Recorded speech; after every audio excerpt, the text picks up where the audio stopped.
Selamat siang semua. Selamat siang, Ibu. Apa kabar kalian hari ini? Sehat. Sebelum belajar kimia, tadi belajar apa? PJOK, Ibu. PJOK, capek dong? Capek banget tadi bangun peringatan, Ibu. Oh iya, benar peringatan. Tapi kelas kita kan AC, jadi tetap habis olahraga panas panas itu rasanya tetap sejuk. Sebenarnya kenapa Ibu bahas AC? Karena akan ini nih berhubungan dengan apa yang akan kita pelajari di hari ini tentang sistem dan lingkungan. Tapi sebelum kita mulai pembelajaran hari ini, lebih baiknya kita mulai dengan hal yang baik. Salah satu boleh pimpin berdoa. Baik, Ibu dan teman-teman semuanya, mari kita berdoa. Terima kasih Tuhan segala kasih-Mu. Haleluya, amin. Terima kasih Anjani sudah memimpin doa kita hari ini. Hari ini apakah ada yang tidak hadir atau masuk semua? Masuk semua. Oke, baik. Nah, jadi hari ini kita akan mempelajari sistem dan lingkungan. Dan ada hubungannya nih tentang AC tadi yang sejuk. Oke, sebelum kita masuk nih lebih lanjut, apa yang kalian ingat tentang kalor dan energi? Saya, Ibu, kalau itu panas, kalau yang itu begini. Terima kasih Laura, benar ya. Jadi kalor itu salah satunya itu bersifat panas dan energi itu dapat berpindah. Nah, untuk tujuan pembelajaran kita hari ini, yang pertama, peserta didik dapat mengidentifikasi sistem dan lingkungan pada proses termokimia. Lalu kita juga akan menganalisis nih fenomena kontekstual terkait dengan proses termokimia di dalam kehidupan sehari-hari. Nah, di sini saya punya video nih, mohon semuanya untuk perhatikan ya. Lebih lama ternyata lebih cepat listrik daripada menyala.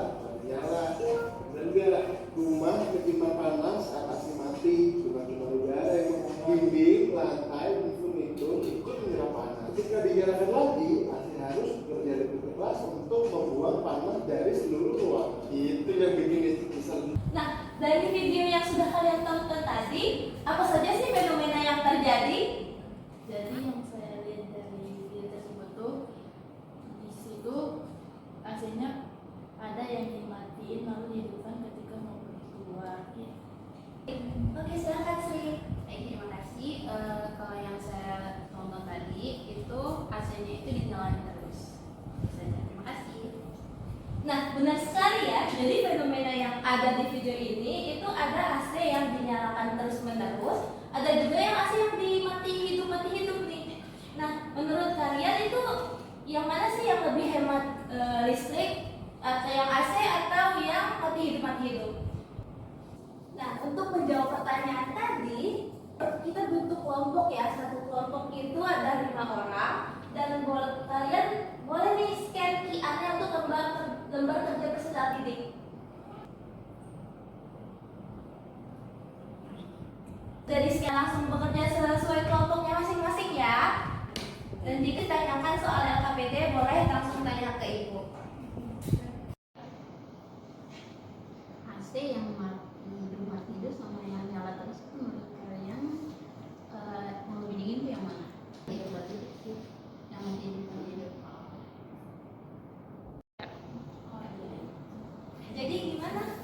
Oh, jadi menurut kami tadi berdiskusi kami itu kalau AC-nya mati hidup itu dinginnya lebih lama. Oh ya, jadi menurut kalian yang mati Iya. hidup itu dinginnya lebih lama. Kalau yang stabil berarti dinginnya lebih cepat gitu. Iya. Oke. Nah, kemudian coba lanjutin ke pertanyaan selanjutnya. Nah, dari barometer AC itu tadi, yang mana yang merupakan sistem dan yang mana yang merupakan lingkungan? Oh, Kalau sistem itu AC-nya, lingkungan Oke. itu ruangan yang digunakan. Oke, sudah benar ya. Nah, boleh dilanjutkan lagi ya selanjutnya kalau dari. Nah, jadi kan di sini ada ini ya simulasinya. Nah, sini boleh kita pakai waternya. Kamu naikin ke sini ke tungkunya. Nah, iya, satu. Terus ini untuk yang energi simbolnya boleh diklik. Ya, dan ini boleh dipanaskan, di tag dinaikkan. Di sini kalau kalian lihat ada perpindahan energinya yang kotak-kotak nggak? Ada kan? Nah, terus ada juga energinya yang kalau dari sini energinya itu keluar. Nah, dari simulasinya ini itu menunjukkan tentang adanya perpindahan energi. Nah, ini kan tadi untuk perpindahan energi ya. Kira-kira kalau AC ruangan ber-AC itu selain adanya yang udara dan mesinnya, ada juga nggak sih faktor lain yang mempengaruhi cepat dinginnya AC itu? Ada ibu, ya. Kalau misalnya orangnya banyak di dalam kelas itu pasti AC-nya pendinginnya itu pasti lama. Tapi kalau misalnya orangnya di dalam ruangan itu sedikit, pasti pendinginnya itu lebih cepat. Jadi kadang ruangannya lebih dingin. Iya benar ya. Jadi selain di ruangannya juga dan AC mesinnya itu sendiri, keadaan orang yang di dalam ruangan juga mempengaruhi. Selanjutnya perwakilan kelompok boleh mempresentasikan hasil diskusinya ya. Untuk kelompok 1 boleh maju ke depan. Untuk sistem dan lingkungannya yang mana? Yang mana sistem, yang mana lingkungan? Yang menurut kami sistem itu AC, lingkungan itu ruangan yang yang ada di dalamnya. baik itu orang manusianya. Udara di dalam ruangan atau pendingin. Ya benar ya. Terima kasih untuk kelompok 1, beri tepuk tangannya. Nah, setelah kalian mengerjakan LKPD, di sini jadi untuk sistem itu merupakan yang kita amati. Itu bagian dari alam semesta yang menjadi pusat perhatian dan sedang dipelajari. Kalau yang berdasarkan fenomena yang sudah diangkat di LKPD itu berarti sistemnya mesin AC. Nah, benar. Kemudian untuk lingkungan itu merupakan segala sesuatu yang ada di luar sistem.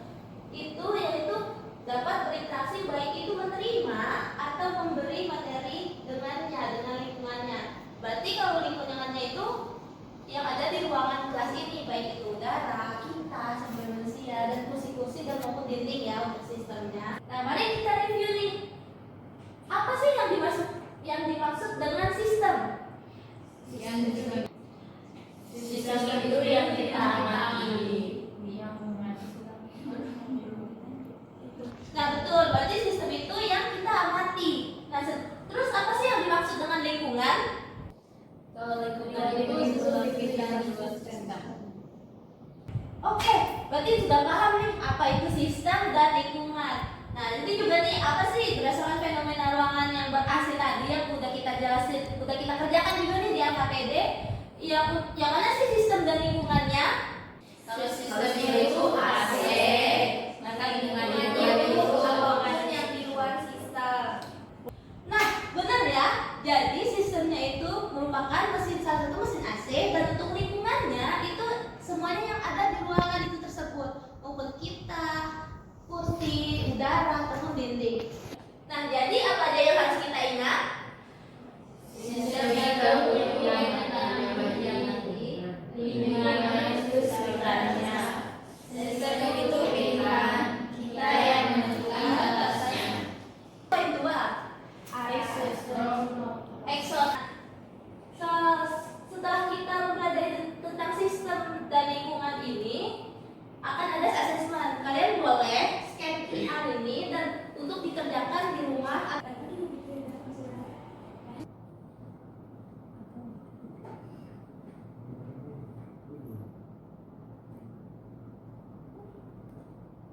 Nah, terima kasih ya atas pembelajaran hari ini. Semoga kalian juga dapat lebih paham. Nah, untuk selanjutnya kita akan membahas nih berapa banyak kalori yang keluar di sistem dan lingkungan. Dan sebelum kita menutup pembelajaran hari ini, lebih baiknya kita tutup lagi dengan doa. Soal nomor 1 boleh pimpin doa. Saya Ibu